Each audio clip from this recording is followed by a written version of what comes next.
জগতে মায়েরা লাঞ্ছিত হচ্ছে, বোনেরা লাঞ্ছিত হচ্ছে কেন? আমাকে একজন প্রশ্ন করেছিল, এত কীর্তন হচ্ছে, এত ধর্মসভা হচ্ছে, এত ধর্মকথা হচ্ছে, তাহলে এই সব সন্তানগুলো এরকম হচ্ছে কেন? আমি কি বললাম জানেন? এসব সন্তান কারা জন্ম দিচ্ছে? এই আমার আপনার মতো পিতামাতারাই জন্ম দিচ্ছে।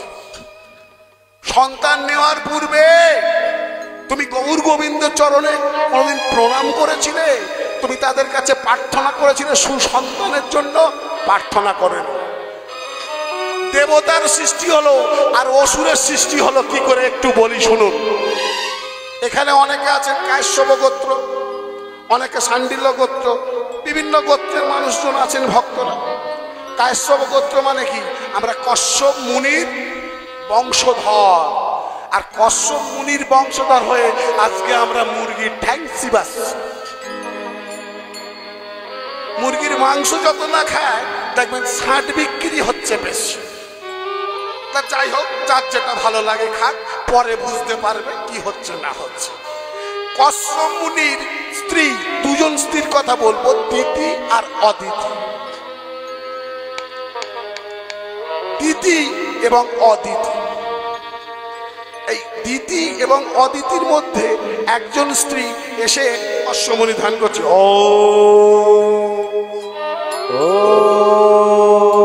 কশ্যপ মুনি সন্ধ্যাকালে ধ্যান করে মগ্ন, ধ্যানে বসেছে ভগবানের।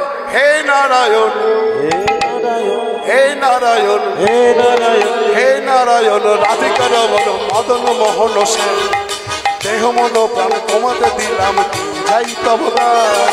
হে নারায়ণ, রাধিকা রমণ মদন মোহন সেন, দেহ প্রাণ মন তোমাতে দিলাম, যাই তব গান। হে নারায়ণ, রাধিকা রমণ মদন মোহন সেন, দেহ মন প্রাণ তোমাতে দিলাম, যাই তব গান। হে নারায়ণ, রাধিকা রমণ মদন মোহন সেন, দেহ প্রাণ মন তোমাতে দিলাম, জয় জয় গান। দিও না প্রভু, দিও না প্রভু দুঃখ, প্রভু দিও না অহংকার, সারাটি জীবন সাজাতে পারি ভক্তি অহংকার। দিও না প্রভু দুঃখ, প্রভু। বন্ধ করো, পূজা পাঠ বন্ধ করো। তুমি যদি দিনরাত ভগবান নারায়ণের পূজা করবে, ধ্যান করবে, তা আমাকে কেন বিয়ে করেছে? আমি তো তোমার স্ত্রী, আমারও তো ইচ্ছা হয়, আমারও তো কিছু একটা চাহিদা আছে। তুমি যদি দিনরাত খালি ভগবানের পূজা করো, সন্ধ্যাকালে সকালবেলা 24 ঘন্টা যদি পূজায় ব্যস্ত থাকো, ভগবানের ধ্যান করতে ব্যস্ত থাকো, তাহলে আমাকে বাপের বাড়ি দিয়ে এসো। চক্ষু খুলে কশ্যপ মুনি বললেন, হে দিদি, বলো তোমার কি চাহিদা? না, আমার একটা পুত্র সন্তানের প্রয়োজন। বেশ, এখন সন্ধ্যাকাল। ও মায়েরা, কাল কটা? কাল কি শুধু সন্ধ্যাকাল? না, কাল 3টে। সূর্যোদয়ের 1 ঘন্টা 36 মিনিট পূর্বে একটা কাল, যাকে বলা হয় ব্রহ্ম মুহূর্ত। সেই সময় সাধু, যোগী, মুনি, ঋষি এনারা গঙ্গা বক্ষে স্নান করে জগতের কল্যাণের জন্য প্রার্থনা করে। আর একটা কাল মধ্যাহ্নকাল, দেখবেন সূর্য আপনার মাথার উপরে, আপনার ছায়া মাটিতে পড়বে না, ওটা একটা কাল। ওই সময়ে অনেকে স্নান করার পরে তুলসী বৃক্ষে জল দান করে। আর একটা কাল হলো সন্ধ্যাকাল। সন্ধ্যাকালে কি উচিত? বিশেষ করে মায়েদের কথা বলি, তুলসী তলাতে গিয়ে প্রদীপ প্রজ্বলন করতে হয়। বাবারা কি করবে? তুলসী তলাতে মায়েরা যখন প্রদীপ দেবে, প্রদীপ দান করেন, তখন অন্তত ভগবানের নাম গান করতে হয়। মা ঘর থেকে বলে দিল, পুটি সন্ধ্যেটা দিয়া, রেশন কার্ড আলাদা, ভোটার কার্ড আলাদা, সবকিছু আলাদা আলাদা ফেসিলিটি পাচ্ছ, তাহলে পুটি যদি সন্ধ্যে দেয়, পুটির উপকার হবে, তোমার কি হবে? কিন্তু মা তো বসেছে সিরিয়ালে, সিরিয়াল ছেড়ে উঠতে পারছে না, বাধ্য হয়ে তাই মেয়েটাকেই সন্ধ্যা দিচ্ছে। যাই হোক, সন্ধ্যা কেন হলো বলার সময় আর নেই।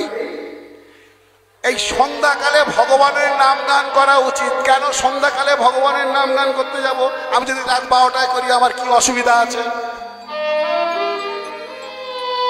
আমার সময় নেই, আমি রাত 12টা 1টার সময় আমি করতাল বাজে যদি নাম গান করি কি সমস্যা আছে? না, সন্ধ্যাকালে ভগবানের নাম গান করতে হয়। কেন জানেন?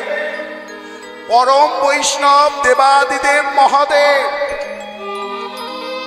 প্রত্যহ সন্ধ্যাকালে তার ভূত প্রেত অনুচরগণকে সঙ্গে নিয়ে এই ধরিত্রীতে অবতীর্ণ হন। প্রত্যেক গৃহে গৃহে তার কিন্তু নজর থাকে। যে গৃহে ভগবানের নাম গান হয় তিনি স্বয়ং ভগবানের নাম গান শ্রবণ করার জন্য সেখানে উপস্থিত থাকেন, তাদেরকে আশীর্বাদ করেন। আর যে গৃহে ভগবানের নাম গান হয় না, খালি পদে পদে ঝগড়া করে যারা, দেবাদিদেব মহাদেব তার ভূত প্রেত অনুচরগণকে বলে দেন তোরা ওখানে যা, ওদের বাড়িতে গিয়ে ঝগড়া হচ্ছে, আরো বেশি করে ঝগড়া লাগা। তাই অনুরোধ আপনাদের কাছে, সময় যদি একটু পান সন্ধ্যাকালে তুলসী তলাতে গিয়ে একবার করতালি দেবে, ভগবানের নাম গান করবেন। হে নারায়ণ রাধিকা রমন মদন মোহন শ্যাম, দেহ মন প্রাণ তোমাকে দিলাম যাই তব গান। হে নারায়ণ রাধিকা রমন মদন মোহন শ্যাম, দেহ প্রাণ মন তোমাকে দিলাম যাই জয় গান। হে নারায়ণ, হে নারায়ণ রাধিকা রমন মদন মোহন শ্যাম, দেহ মন প্রাণ তোমাকে দিলাম যাই তব গান। হে নারায়ণ রাধিকা রমন মদন মোহন শ্যাম, দেহ প্রাণ মন তোমাকে দিলাম জয় জয় গান।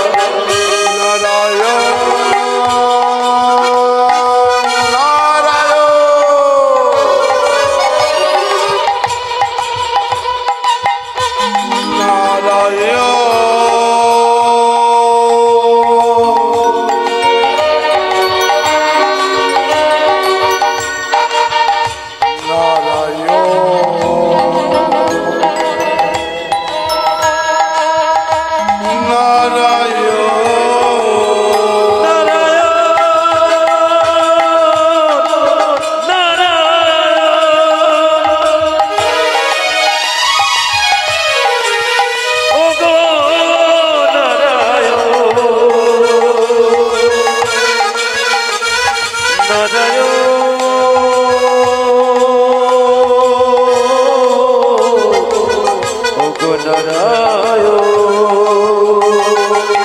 সবাই মিলে একবার বলবো আমরা, ঘুমটা অন্তত ভেঙে যাবে। সবাই মিলে করতালি দিই। হে নারায়ণ রাধিকা রমন মদন মোহন শ্যাম, দেহ মন প্রাণ তোমাকে দিলাম যাই তব গান। হে নারায়ণ রাধিকা রমন মদন মোহন শ্যাম, দেহ প্রাণ মন তোমাকে দিলাম জয় জয় গান।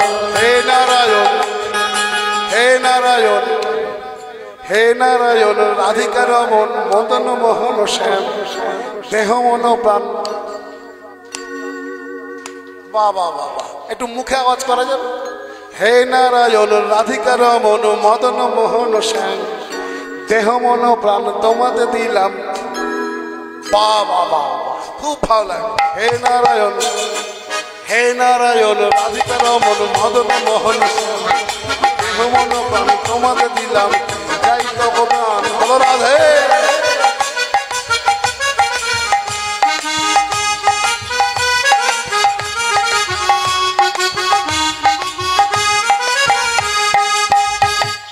সন্ধ্যাকাল, সন্ধ্যাকালে ভগবানের নাম গান করতে হয়। সন্ধ্যাকালে তুমি যে তপস্যা যদি না করো, ভগবানের যদি নাম গান না করো, ওই ভূত প্রেতগণ এসে বসে থাকে। তাই কশ্যপ মুনি কি বলছে? কশ্যপ মুনি বলছে শোনো, আমি এই সন্ধ্যাকালে ভগবানের পূজাটা করে নি, আমি তারপরে যাব শয়ন কক্ষে।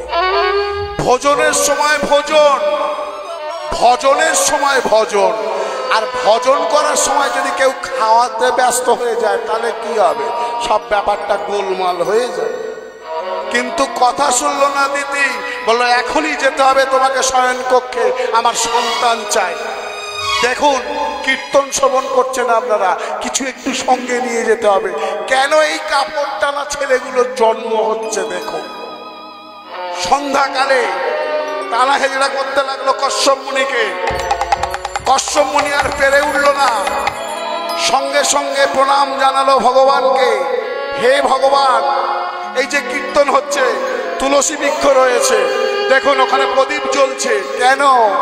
আমি যে কথাগুলো বলছি কেউ শুনলো কি না শুনলো, কেউ বুঝলো কি না বুঝলো, কেউ ভুল বুঝলো, সেটা তার ব্যক্তিগত ব্যাপার, কিন্তু আমি যে বলছি সেটা ঠিক কি বেঠিক এর সাক্ষী দেবে আমার অবর্তমানে ওই পরলোকে এই তুলসী বৃক্ষ আর এই প্রদীপ।